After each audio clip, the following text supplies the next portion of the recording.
好啦，地獄名號品咁啊，當時咧就普賢菩薩咧為咗要令到天界嘅人唔好驕傲，以及將來有機會無論咩善神都好啦，教化呢個世間嘅人咧唔好犯殃自受，就再一次請地藏菩薩為天龍四眾嗱，係咪天界啊？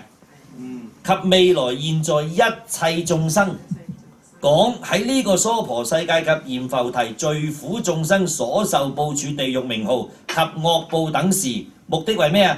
使未來世末法眾生知是果報，唔好犯殃自受啊！咁解啊？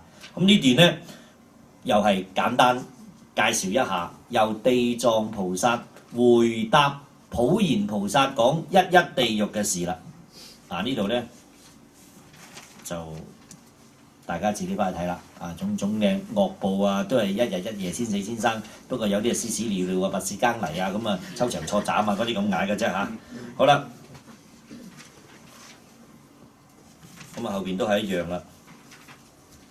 佢話：我今成佛威神及仁者聞，略説如是，若廣解説，窮劫不盡。講唔晒嘅地獄嘅苦。好啦，第五品呢就係回應普賢菩薩。